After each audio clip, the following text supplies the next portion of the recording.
Welcome to the Deep Dive. Great to be here.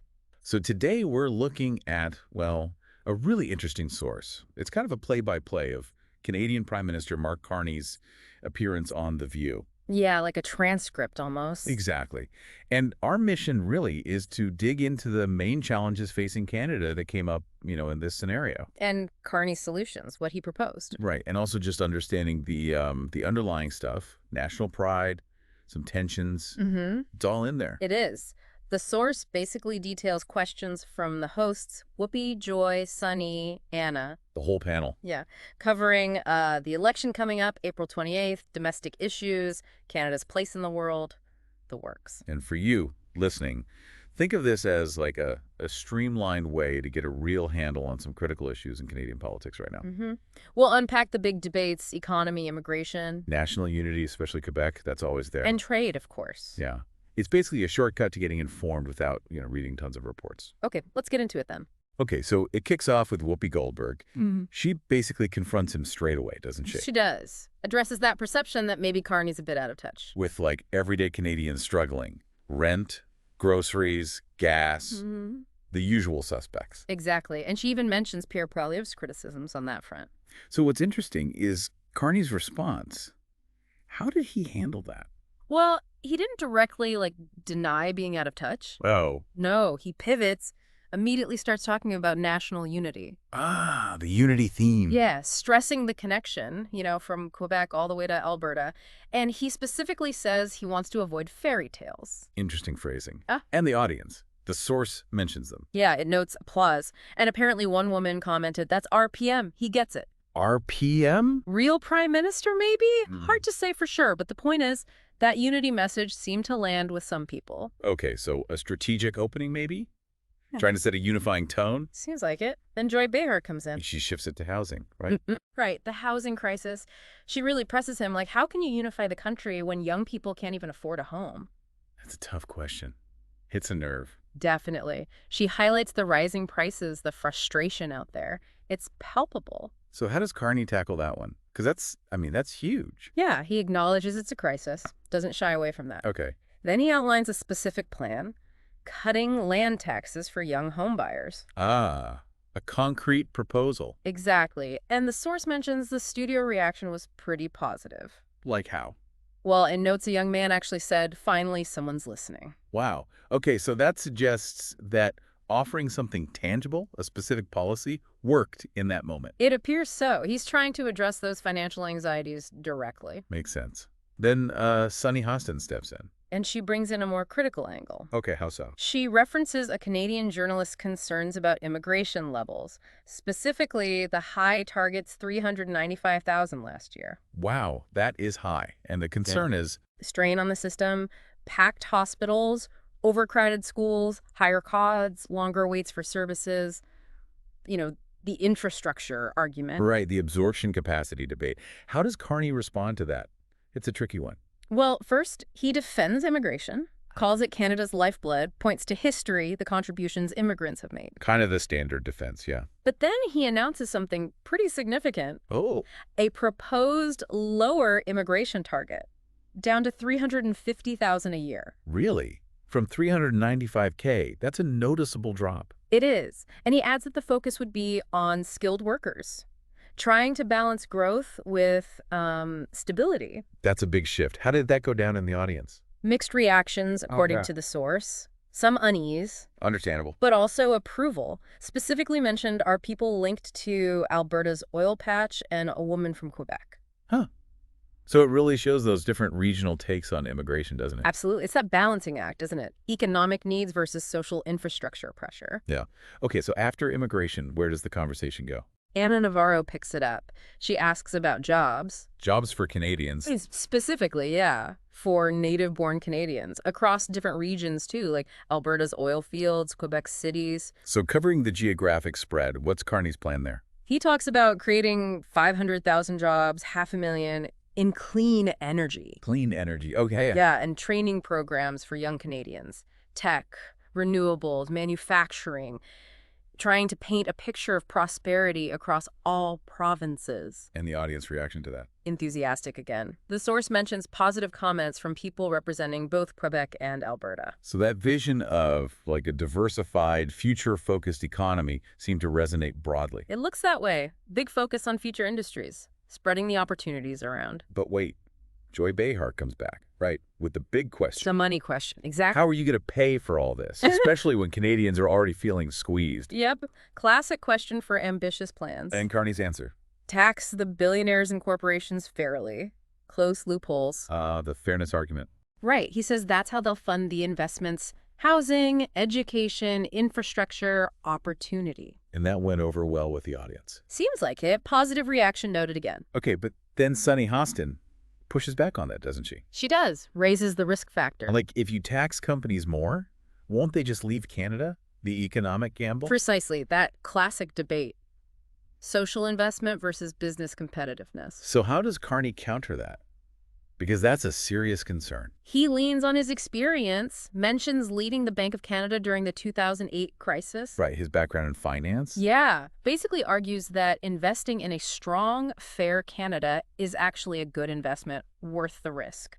And does he get more specific about the investments? He does. He throws out some numbers and specifics, like $10 billion for public health care, That's a big number. cutting red tape for affordable housing, and interestingly, protecting culture, too. Culture? Like what? He mentions Quebec's French language Right. specifically, and Alberta's Calgary Stampede. Wow, okay. So trying to hit those specific regional identity points. Very targeted. Seems that way. And the source says this led to another wave of applause. And even a comment from a viewer about wanting that kind of Canada for her kids, making it relatable, personal. Right, connecting policy to people's aspirations. Okay, what about Quebec? Anna Navarro brings that up directly, the separatism issue. Yeah, the really sensitive, long-standing issue of Quebec's place in Canada. Which, for anyone less familiar, is, well, it's complicated. A long history there. Definitely. So Carney's approach is, well, he calls Quebec Canada's beating heart. Strong language. Very. And he details plans to invest there, French schools, cultural programs, jobs in Montreal and Quebec City, all aimed at reinforcing that Quebec is integral. Trying to strengthen the bonds through investment and recognition. Exactly. And again, the source notes a positive reaction from the Quebecois people in the audience. Seems like directly addressing those regional concerns was a key part of his strategy on the show. It certainly looks that way. Okay, so then they shift gears a bit, right? To the U.S. Yeah, Whoopi brings up the challenge of potential U.S. tariffs. Always a concern for Canada. Lumber, oil, farmers. The usual pressure points in the relationship. So Carney's stance on that, dealing with the U.S. Pretty firm. He vows to negotiate toughly and makes a very pointed statement. Canada will never be America's 51st state. Ooh, okay. That's strong. How did the audience take that? Strong nationalistic response, apparently. Big applause. Touches a nerve, you know. Yeah, you can imagine. But then Sunny Hostin asks the practical question. Right. How do you actually negotiate, especially with someone like Trump, known for being unpredictable? Yeah, is it realistic? Carney expresses confidence, says he's dealt with global financial leaders before, implies he can handle it. Okay. And then the source includes this bit about a fictional U.S. politician calling Canada weak and a potential 51st state. Sort of setting up a straw man to knock down? Maybe, or just reflecting a certain perceived attitude. It definitely serves to heighten the stakes in the narrative. And Carney's rebuttal. Forceful. He lists Canada's strengths resources like uranium, oil, but also unity values, flatly rejects the weak label. And the audience. Yeah, Still with him. very much so, it sounds like. Defiant reaction. So it's this whole dynamic of like external pressure and Carney positioning himself as the strong defender of Canada. Exactly. Sets up that contrast. Okay, then Anna Navarro brings it back home, politically speaking. Yeah, she asks him, what if you lose the election? What's your commitment then? Wait, is it just about power or is it about Canada? Good question. Carney says he'll keep fighting for Canada no matter his position. Says Canada is bigger than one person. Standard enough answer, maybe? Well, Joy Behar pushes for more. She wants concrete plans, not just rhetoric. Like, okay, if you're not PM, what will you actually do? Good follow-up. So what does he offer? He proposes setting up a youth education fund For what purpose? to train the next generation. Focus on those future industries he mentioned earlier, tech, renewables. Okay, that's specific. But then Sunny Hostin questions the practicality. Right. Can you really make a big impact with a fund like that without the power of the PM's office? Valid point. Yeah. How does Carney respond? He basically doubles down on his commitment, says teaching young Canadians to innovate and lead is crucial, whatever his title is. And he references the 2008 crisis again. Yeah, using it as evidence of his ability to lead and influence even outside the top job, perhaps. Okay. Now, the source also includes a fictional attack from his opponent, Polievre. It does. Paints Carney as, like, too confident, maybe arrogant, out of touch.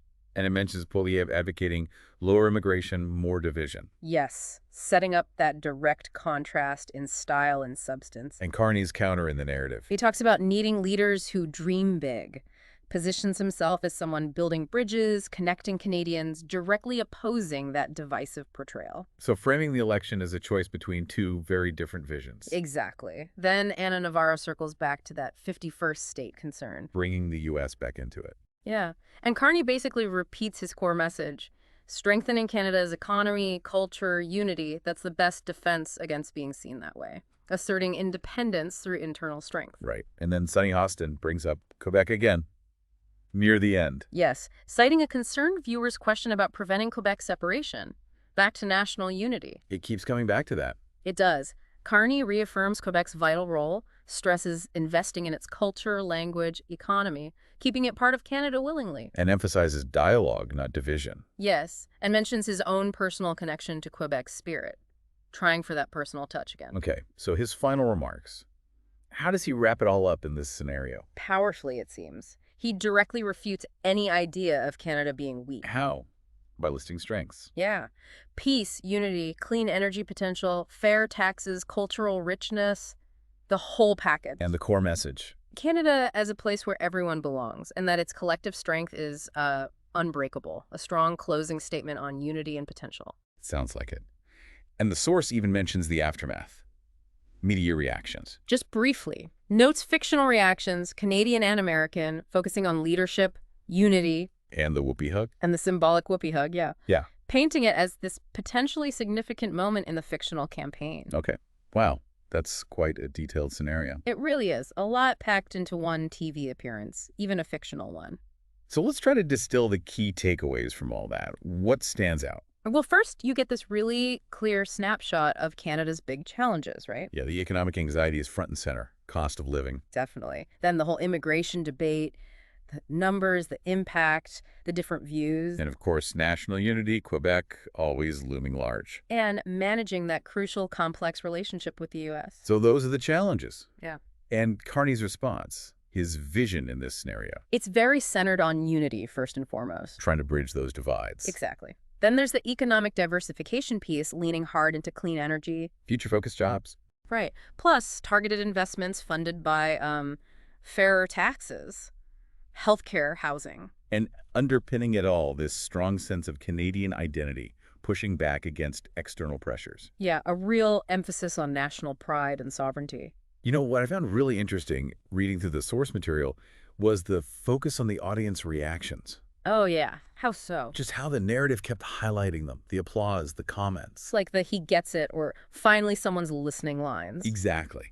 And the shifts in mood, the moments of pride, those specific comments tied to Quebec or Alberta, it really, it humanizes it. It does, doesn't it? It reminds you, these aren't just abstract policy points. They hit people where they live, tied to their identity, their region. Their hopes for the future, like that woman's comment about her kids. Yeah. It underscores the real-world impact these debates have. Absolutely. It shows that politics evokes real emotion, real connection or disconnection. And even though this whole scenario is fictional, feels very, right, it mirrors the kinds of conversations Canadians are having. It really does.